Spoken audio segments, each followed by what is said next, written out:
Ala sayyidina Muhammadin khatamin nabiyyin wa ala alihi wa sahbihi ajma'in wa la hawla wa la quwwata illa billahil aliyyil azim. Alhamdulillah, di sore hari ini kita bisa sholat asar berjamaah dan melanjutkan kajian kita bersama kitab Tanbihul Ghafilin karangan Al-Faqih Abdul Lais As-Samarqandi rahimahullahu taala.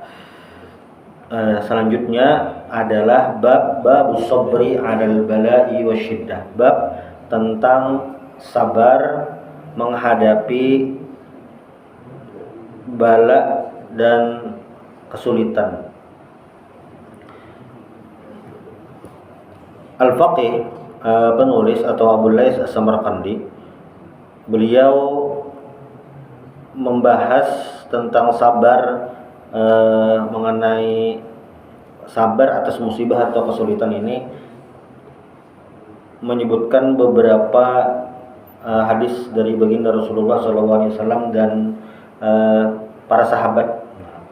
Salah satunya adalah perkataan Sayyidina Ali karamallahu wajhah. Kata beliau, ayuhan nas ihfadhu anni khamsan, aku memiliki pesan ada 5 macam.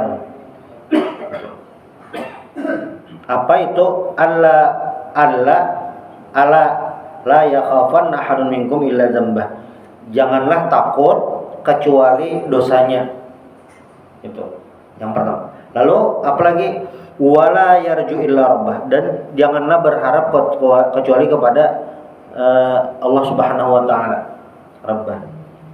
Karena manusia ini semuanya dikendalikan oleh Allah Subhanahu wa taala. Ketika ada seseorang yang membantu kita, itu secara tidak langsung Allah yang mengaturnya. Makanya ada doa, ya muqallibal qulub tsabbit qalbi ala dinika wa ta'atik, wahai membolak-balik hati, tetapkanlah hatiku ala dinika, atas agamamu, wa ta'atik, dan ketaatan kepadamu. Jadi manusia ini berbolak-balik, berubah-ubah, itu Allah yang mengatur. Wala yastahyi minkum ahadun idza lam ya'lam ayata'allam, dan janganlah malu apabila belum tahu. Lalu bagaimana? Maksudnya jangan malu untuk belajar. Jadi kalau hanya belum bisa, jangan malu untuk belajar.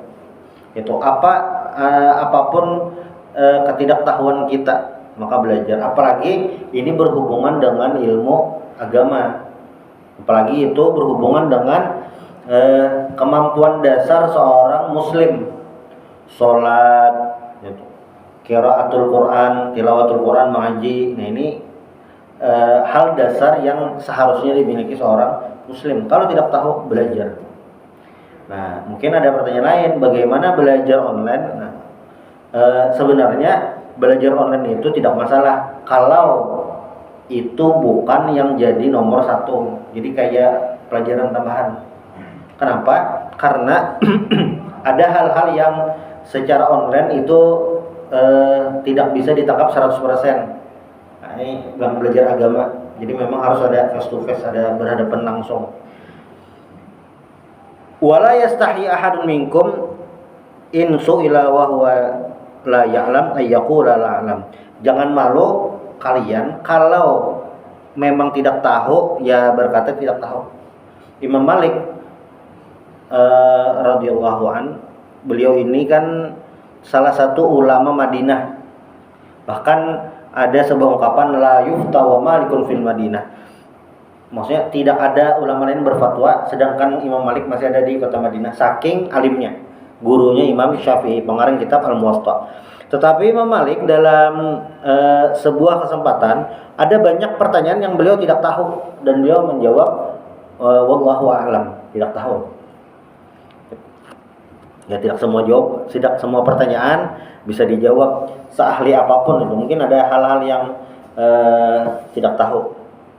Nah, wa'lamu anna sabra minal umuri bimanzilatir ra's. Nah, ini masuk ke pembahasan babnya.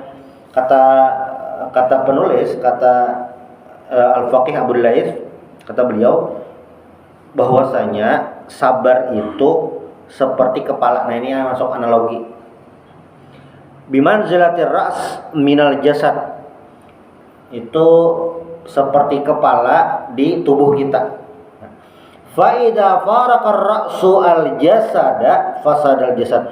Apabila kepala ini berpisah dengan jasad, terpisah, fasadal jasad, maka tubuhnya itu ya rusak atau mati, meninggal. Wa idza faraqa as-sabru al-umura fasadatil umur. Apabila sabar itu terpisah dari perkara kehidupan kita, aktivitas kehidupan kita, maka kehidupan kita jadi bermasalah. Gitu. Jadi sabar ini ya mengendalikan kehidupan kita. Karena kan sabar itu sebenarnya terbagi 3. Sabar dalam melaksanakan perintah Allah, sabar menjauhi larangan Allah. Nah, lalu yang ketiga, ini yang sedang dibahas oleh penulis, sabar dalam menghadapi musibah. Itu artinya sabar ini mengiringi kehidupan kita kapanpun, dimanapun. Sholat lelah, habis bekerja ya tetap dikerjakan karena ini kewajiban. Itu sabar namanya. Bertahan melakukan itu ya itu bagian daripada sabar. Salah satu dari definisi sabar. Nah, makanya kata beliau ini tidak salah bahwasanya an-sabra afdalul a'mal. Sabar ini bisa dikatakan paling afdal amal, pahalanya sangat besar. Beliau berdalil dari surah Az-Zumar ayat 10, innama yuwaffas sabiruna ajrahum bighairi hisab. Nah, bighairi hisabnya pahala orang sabar ini luar biasa. Tapi itu sabar kan ada batasnya. Nah, ini situasi dan kondisi menentukan. Jangan dikatakan ketika ada maksiat dibiarkan, yaitu bagian daripada sabar. Ya tidak seperti itu, karena kemaksiatan itu harus dihentikan. Man ra'a minkum munkaran falyughayyirhu biyadihi, dirubah. Nah, caranya ini beda-beda. Nah, mungkin caranya ini yang perlu sabar. Ini tidak serta merta ada kemaksiatan langsung langsung dibasmi, tergantung situasi dan kondisi. Nah, ini yang harus dipahami antara perbedaan nahi mungkar, sabar dalam melakukan tindakan itu. Cuma yang jelas kemungkaran itu harus dihentikan. Nah, di sebuah hadis yang ini ditulis oleh Imam Ibnu Abi Dunya dalam kitab beliau diriwayatkan bahwasanya ada seseorang yang bertanya kepada Rasulullah, wahai Rasulullah, ini diriwayatkan, hartaku habis, saya sedang sakit. Jadi uang habis, sedang sakit nih, lagi sakit. Faqala Nabi sallallahu alaihi wasallam, la khaira fi 'abdin la yadhhabu maluhu wa la yasqimu jismuhu. Innallaha idza ahabba 'abdan ibtalahu. Kata Rasulullah, ini disebutkan bahwasanya apabila Allah menyukai seorang hamba, ibtalahu, Allah uji. Wa idza ibtalahu sabar, apabila Allah menguji maka memberikan kekuatan sabar. Nah, jadi sabar itu kayak alat ukur seorang hamba. Masalah tidak dicari, tapi ketika datang dihadapi. Nah, itu. Nah, caranya menghadapinya bagaimana? Ya dengan sabar. Sabar. Bahkan ketika dalam posisi nikmat, dalam ukuran dunia, pangkat tinggi, keluarga sehat, karir lancar, nah itu ukuran dunia mungkin menyenangkan, tapi ya tetap harus sabar juga. Sabar dalam artian mengendalikan kenikmatan itu. Sabar dalam mengendalikan harta itu, jangan sampai salah mempergunakan. Kadang ada orang yang diuji bukan dengan al-bala wasyiddah, dengan kesulitan, tapi dengan kemudahan. Kalau diumpamakan itu ada seperti kera yang naik pohon kelapa naik. Ketika terpa angin ribut, dia bisa bertahan karena memegang pohonnya ini kuat, kencang, tidak bertahan. Ada angin ribut, tahan. Sudah. Nah, lalu tak lama kemudian ada angin sepoi-sepoi. Nah, ternyata si kera ini tertidur dan jatuh gara-gara angin sepoi-sepoi tadi. Nah, hamba itu sama. Kadang ketika asyiddah wal bala itu bisa bertahan. Tapi ternyata dengan kenikmatan malah lupa. Makanya sabar itu harus selalu ada dengan situasi dan kondisi menyesuaikan. Di hadis lain ini disebutkan waruya fil khabar annahu lamma nazala qauluhu ta'ala may ya'mal su'an yujza bihi. Qalu Bakar radhiyallahu anhu ya Rasulullah kaifa al-farah ba'da hadhil ayah? Siapa yang berbuat jahat yujza bihi dibalas. Nah, Sayyidina Abu Bakar kan bagaimana gembira dengan sesudah turunnya ayat ini. Lalu kata Rasulullah, "Ghafarallahu laka ya Abu Bakar alasta tamrat." Kamu diampuni, bukankah kamu sakit? Alaysa yusibuka al-adza, alaysa tansab, alaysa tahzan, fahada tujzauna bihi. Nah, yakni anna jami'a ma yusibuka yakunu kafarah lidzunubik. Jadi sebenarnya hal-hal yang tidak disukai manusia, kesulitan, sakit, musibah macam-macam, semuanya tuh itu merupakan kafarah lidzunub, penghapus dosa. Jadi sebenarnya orang sakit itu bisa jadilah secara medis orangnya ini menjaga pola hidup sehat. Pola hidup sehat sudah standarnya, memang bahkan sudah memiliki konsultan pribadi kesehatan. Tapi masih tetap sakit. Kenapa bisa terjadi? Nah, bisa jadi bukan karena tidak menjaga, tapi karena memang Allah ingin memberikan apa? Kafarah lidzunub, penghapus dosa. Ya, makanya di sisi lain penghapus dosa itu banyak. Penghapus dosa itu banyak. Salah satunya adalah ya diberikan musibah, sabar, nah itu jadi penghapus dosa. Mungkin ada orang yang kita lihat ibadahnya itu standar aja, yang wajib-wajibnya aja, waktu ibadahnya juga tidak terlalu lama. Karena kan kalau kita kalkulasikan sholat wajib ini, kalau satu kali sholat itu 10 menit itu lumayan lama sebenarnya. Maka 5 kali sholat ya cuma 50 menit, itu sudah melakukan kewajiban sehari semalam. Dah itu sebenarnya cuma itu aja. Yang lain di waktunya dia gunakan apa? Misalnya bekerja bersama keluarga, dah itu aja. Tapi ternyata ada hal lain yang tidak kita ketahui. Apa itu? Nah, ternyata orang ini sering mendapatkan ujian cobaan. Nah, ini yang menghapus dosa-dosanya. Mungkin secara ibadah biasa aja, tapi ternyata yang membuat ada nilai plusnya di sisi Allah Subhanahu wa taala ujian tersebut. Maka kalau kita lihat saudara-saudara kita di Palestina itu, ukuran dunia memang mereka itu sangat kesulitan, semuanya macam-macam. Tapi di sisi lain kalau kita hubungkan dengan ini, mereka itu sebenarnya beruntung. Mungkin sholatnya sulit, kurbannya sulit, aktivitas ibadah sulit, belajar sulit gitu. Tetapi di tengah kesulitan ini, nah mereka ini adalah orang-orang yang tangguh, bisa bertahan. Itu kan di sana itu kita mendengar berita dibom meninggal. Kayaknya kan tidak ada kabar yang ratusan warga Gaza bunuh diri.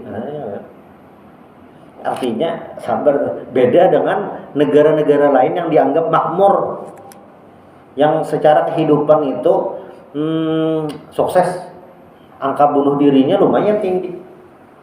Itu kan berbanding terbalik dengan yang ini. Nah, makanya mereka itu penduduk Palestina itu ya bisa dikatakan para penjaga Baitul Maqdis, dan mereka bertahan dengan itu. Nah, di sisi itu yang harus selalu didoakan. Cuma ya tadi namanya musibah ini jangan dicari. Jangan dicari tuh. Wah, tenang aja Ustaz, ya saya kan ada asuransi. Bukan itu. Bukan. Cuma maksudnya tidak cari masalah. Nah, cuma selalu siap. Makanya kalau kita lihat di perjalanan Rasulullah SAW itu momen bertahan itu berapa kali? Momen bertahan itu. Nah, lalu di riwayat lain, lamma nazalat hadhil ayat kharaja alaina Rasulullah SAW, ayat yang may ya'mal su'an yujza bihi. Nah, qad unzilat alayya ayatun hiya khairun li ummati minad dunya wa ma fiha. Tsumma qara'a hadhil ayat may ya'mal su'an yujza bihi. Kemudian Nabi menjelaskan, innal abda idza aznaba dzamban, seorang hamba kalau berbuat dosa, fatusibuhu syiddah aw bala fid dunya. Jadi dia berbuat dosa lalu ada musibah. Wallahu akrama man ayu'adzibahu tsaniyan. Maka ini kemudian dari Allah Subhanahu wa taala. Kalau dibaliklah. Tiba-tiba dapat musibah. Nah, itu bisa jadi ada kesalahan yang dilakukan seseorang. Apa itu? Wallahu a'lam. Tiba-tiba kayak dapat musibah yang secara hitung-hitungan kayaknya aneh tuh, bisa ada musibah ini. Nah, bisa jadi ada dosa yang tidak disadari. Itu sisi lainnya. Sisi lain teguran dari Allah Subhanahu wa taala. Supaya ya bisa jadi itu ada yang tidak sadar atau apa. Itu sisi lainnya. Makanya orang yang beristighfar, selalu bertobat kepada Allah Ta'ala, itu adalah orang-orang yang selalu terjaga dari apa? Dari apapun. Qala al-faqih, i'lam anna al-abda la yudriku manzilatal akhyar. Seorang hamba tidak akan mendapatkan posisi al-akhyar, orang-orang terpilih, orang-orang yang baik, illa bisabri ala syiddati wal adha, kecuali sabar terhadap musibah. Ini ternyata kuncinya. Waqad amarallahu ta'ala bi nabiyahu alaihi salam bisabr, fasbir kama sabara ulul azmi minar rusul. Allah Ta'ala menyuruh Rasulullah, dan ini jelas menyuruh kita juga, sabarlah seperti sabarnya ulul azmi, nabi-nabi ulul azmi. Nabi Nuh alaihissalam. Nabi Nuh inilah kalaunya kita rubah sebagai sebuah pekerjaan. Nabi Nuh ini misalnya seorang karyawan, wah ini sudah mengerjakan pekerjaan yang luar biasa, tapi hasilnya sangat menyedihkan. Tapi beliau tetap dipuji. Karena apa? Karena kesabaran. Jadi Nabi Nuh ini kan hidup umurnya panjang. Jadi nabi-nabi terdahulu ini, umat terdahulu umurnya panjang. Nabi Nuh itu kan alfa sanatin illa khamsina ama. Dakwahnya itu 950 tahun, 1000 kurang 50, 950 tahun. Nabi Muhammad 23 tahun. Jauh tuh selisihnya. Tapi yang beriman kepada Nabi Nuh itu sedikit, apalagi dibandingkan Nabi Muhammad. Nabi Yunus itu lumayan ratusan ribu, banyak loh. Nabi Musa banyak. Nabi Nuh ini sedikit dalam jangka waktu 950 tahun. Kalau apalagi yang di kantor kan yang didapat per tahun itu bisa dilihat nih, sukses atau kada nih menarik pajaknya, berhasil atau kada, itu kan bisa diukur. Nah, Nabi Nuh kalaunya ukuran keberhasilan itu adalah jumlah yang direkrut, gagal total. Bahkan saking rekrutannya gagal itu anak beliau tidak beriman, yang diabadikan dalam Al-Qur'an itu yang ya bunayya irkam mana, wahai anakku ayo naik bersama kami. Tidak, ayah aja. Sa'awi ilal jabali ya'simuni minal ma. Tidak, saya akan naik ke gunung, ya'simuni minal ma, menjagaku daripada air ini, selamat. Wahala bainahumal mauju fakana minal mughraqin. Tak lama kemudian anak ini digulung ombak dan tenggelam. Bahkan Allah Ta'ala menegaskan Nabi Nuh kan ya, ya Allah kenapa anak saya begitu? Langsung ditegur Allah Ta'ala, itu bukan anakmu. Laisa min ahlik, itu bukan anakmu. Walaupun secara biologis anak Nabi Nuh, tapi kata Allah bukan anakmu. Istri Nabi Nuh sama, tidak beriman juga. Nah, orang gagal apa nih? Tapi Nabi Nuh tetap dipuji Allah Ta'ala. Melalui apa? Sabar ternyata. Jadi Allah Ta'ala tuh ada ukuran tersendiri. Ukuran tersendiri.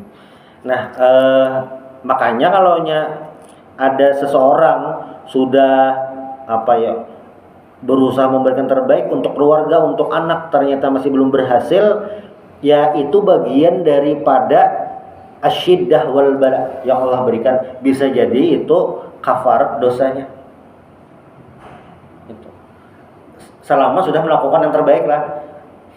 Misalnya anak sudah dipilihkan sekolah yang baik, diberikan makanan yang baik, sudah masih belum berhasil, yaitu berarti bagian daripada rencana Allah, sudah di luar kita. Itu sekelas Nabi Nuh loh yang bisa bermunajat kepada Allah Ta'ala, tapi ya tidak bisa. Makanya ukuran berhasil atau tidak seseorang itu memang rahasia Allah. Rahasia itu memang murni rahasia dari Allah Subhanahu Wa Ta'ala. Ikrimah bin Abu Jahal ini kan musuh Nabi luar biasa. Anak Abu Jahalnya itu musuh utama Nabi, anaknya Ikrimah sama sebenarnya. Tapi pada akhirnya Ikrimah masuk Islam dan jadi pejuang Islam. Tidak lama. Bahkan kayak Sayyidina Umar pun pada awalnya diragukan masuk Islam karena saking memusuhinya kepada Rasulullah SAW. Tapi apa? Ya Allahu a'lam, Allah yang lebih mengetahui. Di riwayat lain ini Khabbab bin Al-Arat radhiyallahu an beliau bercerita, Rasulullah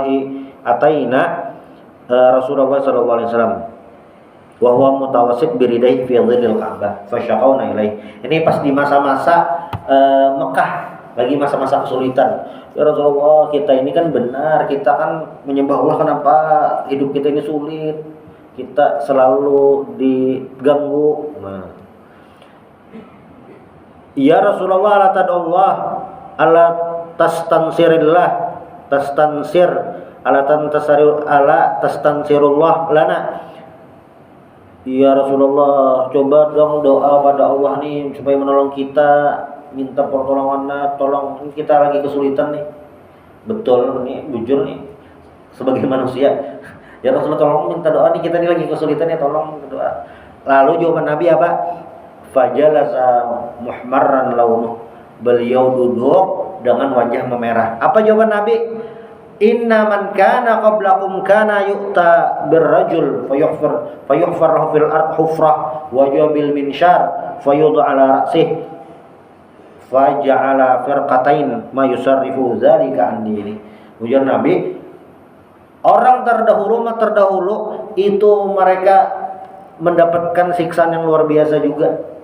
Ada yang dimasukkan dalam lubang hidup-hidupnya, yang dibakar, ada yang digergaji gara-gara beriman, itu tetap bertahan. Nah, ini tentang sabar.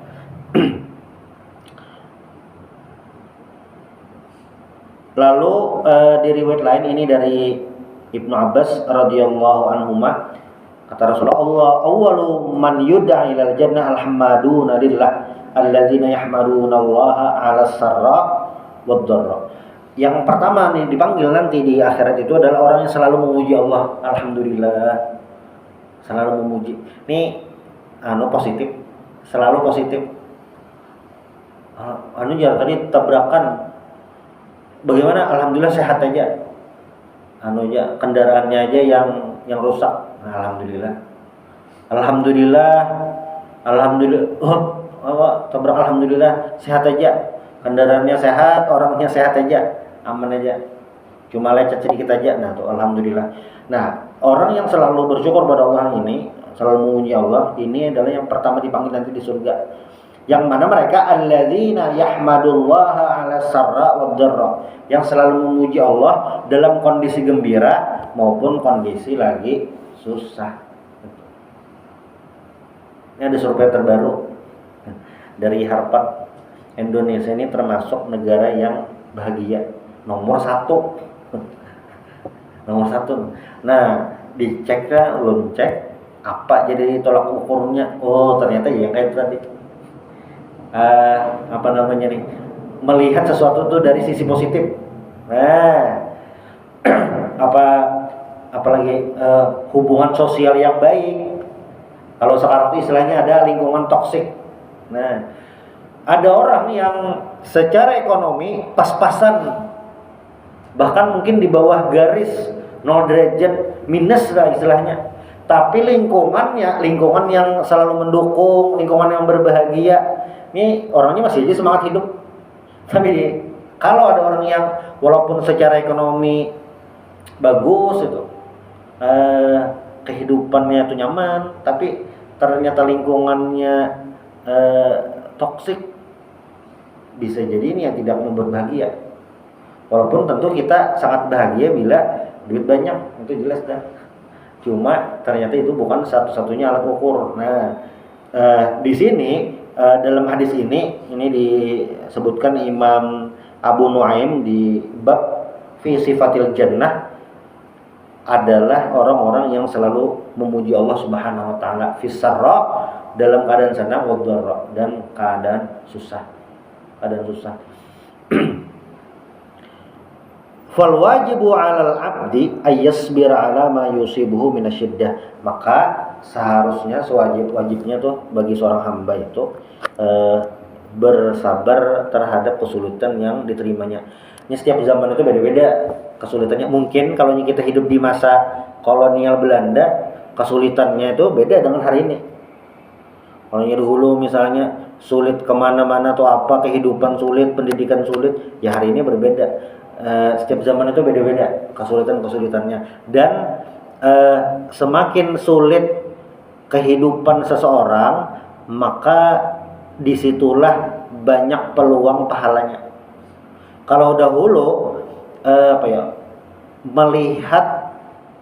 melihat sesuatu yang tidak baik itu sulit dicari, makanya dulu kan ada bioskop 18 tahun ke atas, 17 tahun ke atas.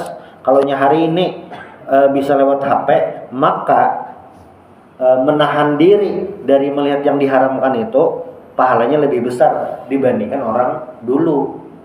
Semakin sulit, wah kita jadi hidup masa semakin mudah nih, macam-macam. Nah, itu sebenarnya peluang untuk mendapatkan banyak pahala. Sabar dalam menghadapi itu.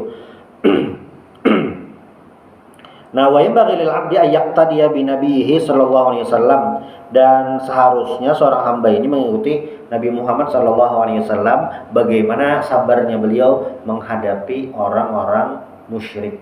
Mudah-mudahan kita semua bisa selalu sabar dan mendapatkan taufik hidayah dari Allah Subhanahu wa taala dalam menjalankan perintah, menjauhi larangan Allah, dan bisa menghadapi asyiddah wal bala. Subhanallah bihamdik, asyhadu an la ilaha illa anta, astaghfiruka wa atubu ilaik. Al-Fatihah.